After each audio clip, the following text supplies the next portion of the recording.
So over the next 18 months, we have got some fantastic international football to look forward to. We've got the Euros out in the summer, of course, Copa America as well. And of course, next year, we've got the big one, is the World Cup.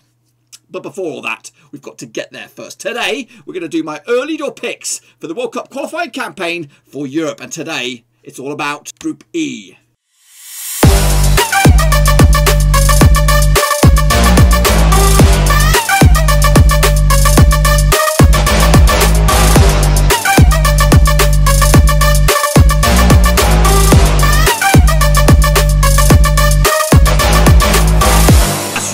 Once again with another prediction show. Today we're taking a look at the World Cup qualifying campaign for Europe, and we'll get to that in just 1 second. If you're new to the channel, I'm asking you, where the heck have you been, boys? Smash your subscribe button to get your bang up to date with all things World Cup related, Blackburn Rovers related, world football related. We're going to go here under one Ruski. That's right, folks. So over the next few days, we're going to be taking a look at each and every one of the groups that apply to Europe as we get closer to the tournament itself. Now, of course, I will be doing match day by match day predictions for the World Cup qualifying campaign as they come along, but these are my early door indications as to who I think will go through to next year. I said next year's 2022 World Cup out in Qatar. Now, we'll talk all about that in a minute. Of course, I want a big shout out to the Patreons. That's right, the VIP band of brothers supporting the channel behind the scenes. If you are interested in becoming the latest member of that band, check out that link down below. That's in the description, patreon.com/Roversies. Now, before all that, let's get into talk about the next round of matches, of course. And of course, we're going to kick it off right here, right now. Alrighty then, now before we take a look at Group E, the matches and all that kind of stuff, let's take a look at the nations that make up Group E. Of course, with one of the favourites probably for the World Cup will be Belgium. Of course, still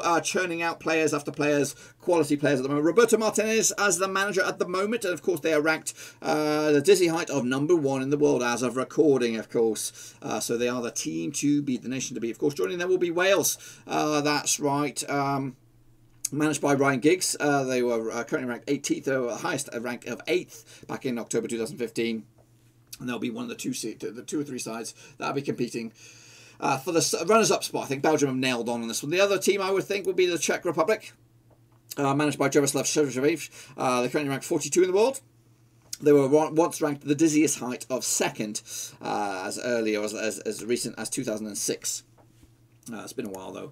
Meanwhile, Belarus are in there as well. They're ranked 88th in the world, currently managed by Mikhail McGurkel. And of course, Estonia make up the final one here, managed by Thomas Habiali, and of course ranked 108th.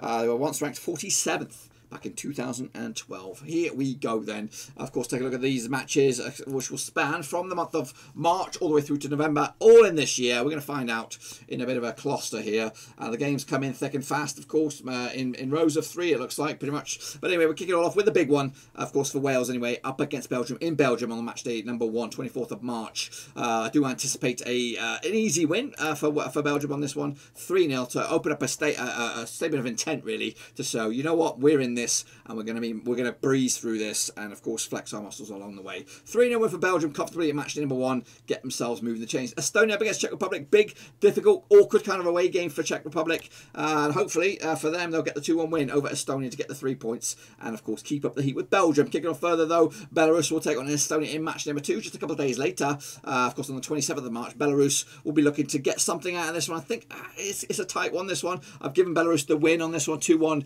narrow margins. Of course, narrow margins, both of those games for Estonia, both at home, and of course now away. 2-1 win, matched in the first game of the campaign for Belarus. They've got the 3 points. Kicking on further though, same match day, 27th of March. Of course, Czech Republic taking on Belgium in the Czech Republic. Of course, both of these two sides opened up their account with a win. I think I've got my draw here. I've got a draw, that's right, which will keep the Czech Republic believing that they've got something in the tank here. 1-1 in the end over Belgium. Drop points, perhaps. Meanwhile, into match #3, the Belgians will take on Belarus. Of course, open up their campaign with a win. But, of course, they're going to Belgium on this one. I do anticipate quite a heavy loss. I've gone with a 2-0. Should be much more, probably more like 4-0, if not more than that. Wales will take on the Czech Republic, hoping to get themselves up and running. Just the one match for them. Of course, losing to Belgium. As for the Czechs, unbeaten so far. Back-to-back games, of course. Picking up a result against Estonia and a draw against Belgium. This one's in Wales. It's going to be tight. I'm going to go with a 1-0 win. Narrow margins on this one. Wales, of course, up and running. They've got some creative players. They've got a good little, tidy little young scrappy dappy do squad that'll cause some problems. Meanwhile, into match number 4, Estonia, of course, so far not so good. Back-to-back defeats for them. Belgium, of course, looking good, unbeaten so far. Dropping points though on the road. They won't drop points here though. Estonia will be an easy wicket for them. 3-0 for Belgium on the 2nd of September. Big month gap, 6-month gap or something between those 2 games. I mean, with the Czech Republic taking on Belarus, of course, between those gaps of March and September will be the Euros. But anyway, the Czech Republic taking on Belarus, out in the Czech Republic, of course, the Czechs just suffered a defeat against Wales, but can they get back to winning ways over a Belarus side? Yes, they can. 2-0 win for them on match day number 4 for them. That's their 4th match, and of course, just the 1 blip so far, 1 blip in that defeat. Meanwhile, into match day number 5, or something like that. Anyway, it'll be on the 5th of September. Belarus taking on Wales in Belarus. Wales, of course, coming into this on the back of a win against the Czech Republic. They'll get a win, a sneaky bum win over Belarus in Belarus, again, to keep up the belief that they've got something for top 2 on this one. Belgium will take on the Czech Republic. They've already played each other 1 time in the Czech Republic, this time in Belgium, and guess what? Belgium will flex once again with a 3-0 win, yet to concede a goal at home. Belarus taking on Belgium, though, in the next match, of course, on the 8th of September, and of course, this time around, it will be another convincing win for Belgium. They've got 1-up themselves again. Just 1 goal conceded so far throughout the qualifying campaign, and of course, drop points, though, against Czech Republic, but looking absolutely nailed on to get themselves through to the World Cup in Qatar. Meanwhile, same match there, Wales taking on Estonia, of course. Have they played each other once already? They have not played each other once, so this should be a convincing win for Wales in Welsh, or in Wales. 2-0 win for them at home. Kicking off further on the next match day on the 8th of October, Estonia taking on Belarus. Again, last time around it was a 2-1 win for Belarus in Belarus, but this time Estonia will get a point. I think that's the only first point of the campaign, but at least they got something. Meanwhile, the Czechs will take on the Welsh over in Czech Republic, of course. They played each other in Wales earlier in the campaign. It was a win for Wales. This time it's a win for the Czech Republic. It could go down to goal difference. That's on the 8th of October. Massive match in the old grand scheme of things. Meanwhile, into the next match, of course, in the 11th of October, it'll be Belarus taking on the Czech Republic. Belarus just maybe narrowly beating Estonia at the moment at the foot of the table. They'll get nothing out of this one. The Czechs will make it back-to-back wins for them, and of course the belief that they're going to squeak in that 2nd spot is between themselves and Wales. It is. Of course, Estonia will take on Wales, of course. Last time around it was a 2-0 win for Wales. They'll get the 1-0 win this time,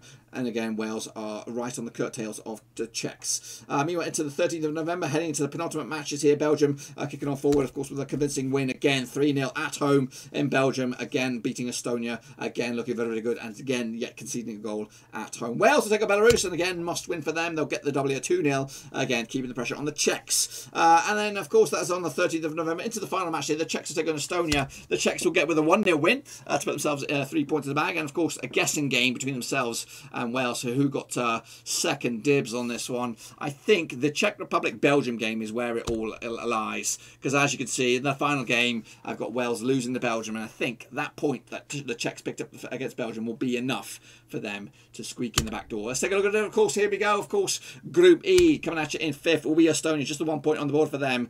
Yeah, forget about it. Meanwhile, of course, Belarus just the 1 win and 1 draw, and of course those were points they nicked off Estonia.